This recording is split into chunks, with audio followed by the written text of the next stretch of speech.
അപ്പസ്തോല പ്രവർത്തനങ്ങളിൽ നിന്നുള്ള വായന 18-ാം അധ്യായം 1 മുതലുള്ള തിരുവചനങ്ങൾ. കോറിന്തോസിൽ. ഇതിനുശേഷം പൗലോസ് ആഥൻസ് വിട്ട് കോറിന്തോസിലെത്തി. അവൻ പോന്തസുകാരനായ അക്വീല എന്നൊരു യഹൂദനെ കണ്ടുമുട്ടി. അവൻ തൻ്റെ ഭാര്യയായ പ്രിസ്കില്ലയോടൊപ്പം ആയിടെ ഇറ്റലിയിൽ നിന്ന് എത്തിയതേ ഉണ്ടായിരുന്നുള്ളൂ. എന്തെന്നാൽ എല്ലാ യഹൂദരും റോമ വിട്ടുകൊള്ളണമെന്ന് ക്ലാവുദിയോസിന്റെ കൽപ്പന ഉണ്ടായിരുന്നു. പൗലോസ് അവരുടെ വീട്ടിൽ ചെന്നു.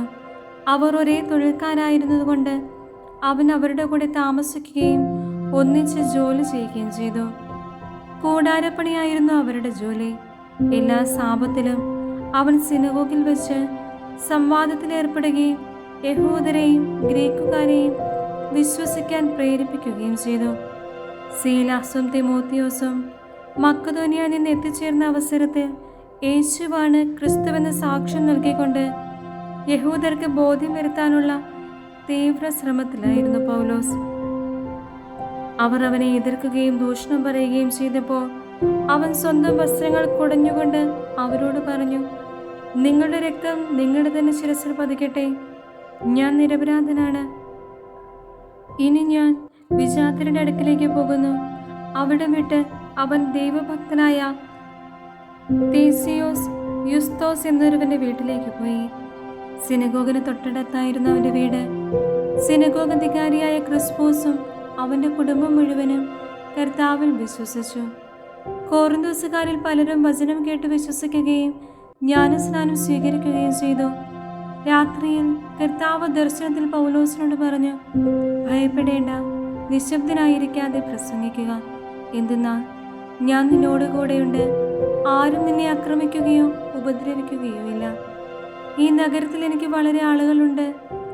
പൗലോസ് അവരുടെ ഇടയിൽ ദൈവവചനം പഠിപ്പിച്ചുകൊണ്ട് അവിടെ 1 വർഷവും 6 മാസവും താമസിച്ചു. ന്യായാസനത്തിന് മുൻപ് ഗാലിയോ അക്കായയിൽ ഉപസ്ഥാനപതിയായിരിക്കുമ്പോൾ യഹൂദർ പൗലോസിനെതിരെ സംഘടിതമായ ഒരു ആക്രമണം നടത്തി. അവർ അവനെ ന്യായാസനത്തിന് മുമ്പിൽ കൊണ്ടുവന്ന് ഇപ്രകാരം പറഞ്ഞു, ഈ മനുഷ്യൻ നിയമവിരുദ്ധമായ രീതിയിൽ ദൈവാരാധന നടത്താൻ ജനങ്ങളെ പ്രേരിപ്പിക്കുന്നു.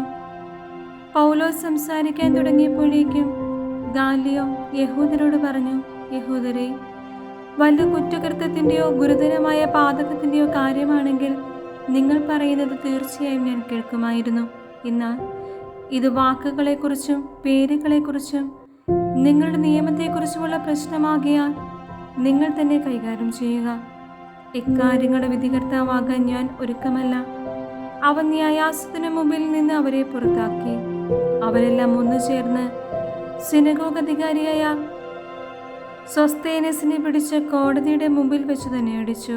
എന്നാൽ ഗാലിയോ ഇതൊന്നും ശ്രദ്ധിച്ചതേയില്ല. അന്ത്യോക്യയിൽ തിരിച്ചെത്തുന്നു. പൗലോസ് കുറെ നാൾ കൂടി അവിടെ താമസിച്ചിട്ട് സഹോദരരോട് യാത്ര പറഞ്ഞ് സിറിയയിലേക്ക് കപ്പൽ കയറി. പ്രിസ്കില്ലയും അക്വീലയും അവൻ്റെ കൂടെ പോയി. അവന് നേർച്ചയുണ്ടായിരുന്നതിനാൽ കെങ്കരയിൽ വെച്ച് തല മുണ്ഡനം ചെയ്തു. അവർ എഫേസോസിൽ എത്തിച്ചേർന്നു. അവൻ മറ്റുള്ളവരെ അവിടെ വിട്ടിട്ട് സിനഗോഗിൽ പ്രവേശിച്ച് യഹൂദരുമായി വാദത്തിലേർപ്പെട്ടു. കുറെ നാൾ കൂടി തങ്ങളോടൊത്ത് താമസിക്കാൻ അവർ ആവശ്യപ്പെട്ടെങ്കിലും അവൻ സമ്മതിച്ചില്ല. ദൈവം അനുവദിച്ചാൽ ഞാൻ നിങ്ങളുടെ അടുത്തേക്ക് തിരിച്ചു വരുമെന്ന് പറഞ്ഞ് അവൻ വിടവാങ്ങുകയും എഫേസോസിൽ നിന്ന് കപ്പൽ കയറുകയും ചെയ്തു.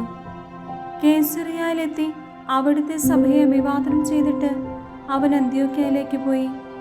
കുറെ കാലം അവിടെ ചെലവഴിച്ചതിന് ശേഷം അവൻ യാത്ര പുറപ്പെട്ട് ഗലാത്തിയ, ഫ്രീജിയ എന്നീ പ്രദേശങ്ങളിലൂടെ സഞ്ചരിച്ച് എല്ലാ ശിഷ്യർക്കും ശക്തി പകർന്നുകൊണ്ടിരുന്നു.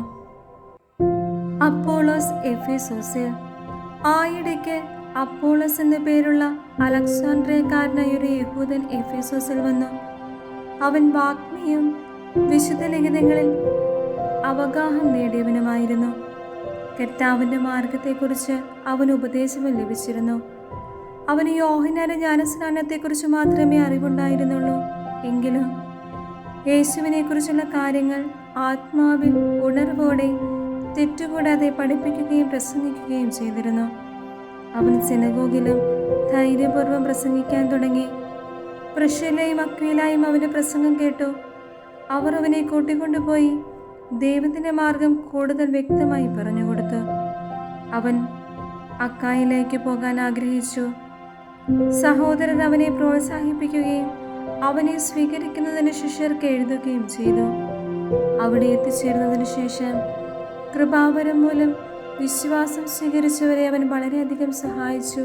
എന്തെന്നാൽ അവൻ പൊതുസ്ഥലങ്ങളിൽ വെച്ച് വിശുദ്ധ ഗ്രന്ഥങ്ങൾ ഉദ്ധരിച്ചുകൊണ്ട് ക്രിസ്തു യേശു തന്നെയാണെന്ന് തെളിയിക്കുകയും യഹൂദന്മാരെ വാക്കുമുട്ടിക്കുകയും ചെയ്തിരുന്നു.